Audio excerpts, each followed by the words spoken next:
Selamat pagi dan salam sehat buat kita semua. Kita lanjutkan materi kita minggu lalu yaitu mengenal manusia purba. Nah, di sini pernahkah kita mendengar tentang situs manusia purba Sangiran? Di mana sekarang situs manusia purba Sangiran ini telah ditetapkan oleh UNESCO sebagai warisan budaya dunia. Di mana hal ini sangat membanggakan bangsa Indonesia. Nah, di mana satu di antaranya karena wilayah tersebut tersimpan ribuan peninggalan manusia purba yang menunjukkan proses kehidupan manusia dari masa lalu. Artinya, di wilayah Sangiran ini terdapat beberapa peninggalan sejarah manusia purba. Yang di sana dapat kita melihat proses kehidupan manusia dari masa lalu hingga masa sekarang. Nah, Sangiran ini juga berada di perbatasan Kabupaten Sragen dan Kabupaten Karanganyar. Sehingga lahan itu disebut dengan situs Sangiran. Di mana Sangiran menjawab dunia, diterangkan bahwa Sangiran merupakan sebuah kompleks situs manusia purba dari kala Pleistosen yang paling lengkap dan paling penting di Indonesia. Kemudian Sangiran ini juga pertama kali ditemukan oleh TEC Skemulling, yang ditemukan dia pada tahun 1984 dengan laporan penemuan fosil PT Brata dari Kalioso yang terletak di bagian termasuk dan juga dari bagian wilayah Sangiran. Kemudian pada tahun 1934 Gustav Hendrik Ralph von Koenigswald menemukan artefak litik di wilayah Ngebung yang terletak juga sekitar 2 km di barat laut Kubah Sangiran. Nah, kemudian setelah itu artefak litik inilah yang kemudian menjadi temuan penting bagi situs Sangiran. Semenjak penemuan ini situs Sangiran menjadi sangat terkenal. Menjadi sangat terkenal dan juga berkaitan dengan penemuan fosil Homo erectus secara sporadis. Artinya secara berkesinambungan ataupun secara terus-menerus. Di mana Homo erectus ini merupakan takson paling penting dalam sejarah manusia sebelum masuk pada tahapan manusia Homo sapiens atau Homo modern. Nah, ini dia yang termasuk gambar fosil Homo erectus. Dapat kita lihat pada gambar di bawah. Nah, kemudian Homo erectus ini merupakan bahasa Latin dari manusia yang berdiri tegak.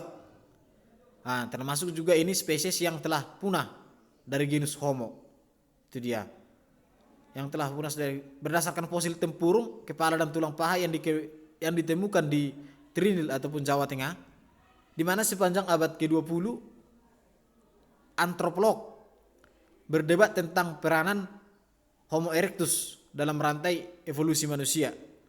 Nah, sehingga di Afrika Timur juga ternyata menunjukkan bahwa hominins memang berasal dari benua Afrika, di mana sampai saat ini para ilmuwan mempercayai bahwa Homo erectus ini adalah keturunan dari makhluk mirip manusia era awal seperti Australopithecus, dari keturunan Homo awal seperti Homo habilis. Nah, kemudian yang kedua Trinil, Ngawi dan juga Jawa Timur, di mana Trinil ini merupakan sebuah desa di pinggiran Begawan Jolo yang juga termasuk dia wilayah administrasi Kabupaten Ngawi, Jawa Timur, di mana tinggalan purbakala telah lebih dulu ditemukan di daerah ini, jauh sebelum menemukan Sangiran pada tahun 1934. Kemudian setelah di wilayah ini, maka tengkorak Pithecanthropus erectus dari Trinil sangat pendek, tetapi memanjang ke belakang, di mana volume otak di sini sekitar 900 cc, diantaranya otak kera 600 cc dan otak manusia modern itu 1200 sampai 1400.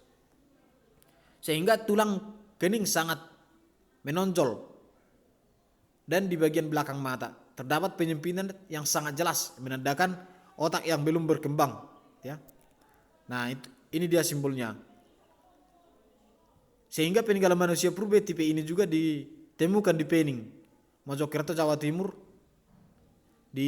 juga ditemukan di Ngandong, Blora, Jawa Tengah, sehingga temuan berupa tengkorak anak-anak berusia sekitar 5 tahun ini juga ditemukan oleh penduduk yang sedang membantu penelitian di wilayah tersebut.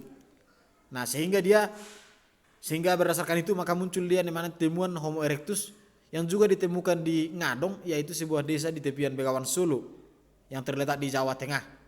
Ini juga sangat berukuran besar, di mana volume otak rata-rata itu 1100 cc.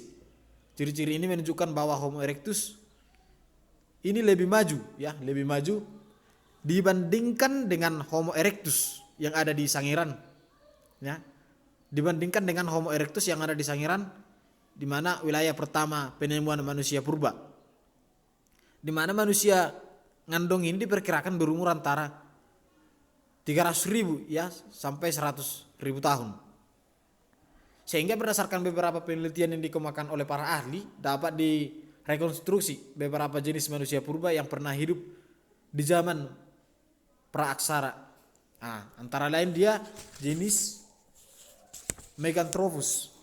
Nah, jenis manusia purba ini terutama berdasarkan penelitian di Sangiran tahun 1936 dan 1941 yang menemukan fosil rahang manusia berukuran besar.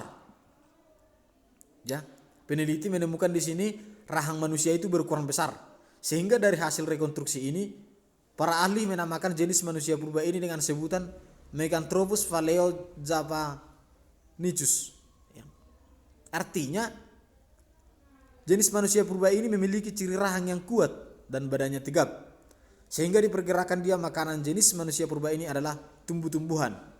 Sehingga masa hidupnya diperkirakan pada zaman Pleistosen awal. Ya, zaman hidupnya diperkirakan dia pada zaman Pleistosen awal. Kemudian yang kedua, jenis Pithecanthropus. Ya, ini didasarkan pada penelitian Eugene de Bois tahun 1980 di dekat Trinil, sebuah desa di pinggiran Begawan Solo, ya, di wilayah yang ini terletak di wilayah Ngawi. Nah, itu dia. Kemudian ini terletak di wilayah Ngawi. Setelah dikonstruksi terbentuklah kerangka manusia, tetapi masih terlihat tanda-tanda kerak, ya. Oleh karena itu jenis ini dinamakan Pithecanthropus erectus. Artinya manusia kerak yang berjalan tegak. Nah, hal ini juga diartikan sebagai Pithecanthropus mojocertensis.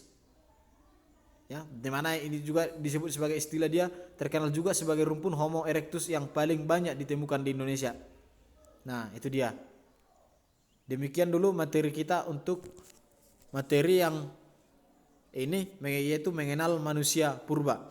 Materi selanjutnya akan kita lanjutkan minggu depan, yaitu mengenai jenis Homo, ya. Di mana jenis Homo ini diteliti yang pertama oleh von Richthofen di Wajak, ya. Sehingga penelitian ini juga dilanjutkan nanti oleh Eugene de Bois bersama kawan-kawan dan menyimpulkan sebagai jenis Homo, dan materinya akan kita lanjut minggu depan. Nah, yang menjadi tugas buat adik-adik sekalian yaitu coba dulu jelaskan menurut pendapat kamu bagaimana bisa manusia purba itu menyebar ke dalam wilayah kepulauan Indonesia, bahkan dia sampai keluar wilayah Indonesia. Ya, coba dulu buat berdasarkan pendapatmu bagaimana manusia purba itu bisa menyebar di wilayah Indonesia dan juga di luar wilayah Indonesia. Sekian dan terima kasih.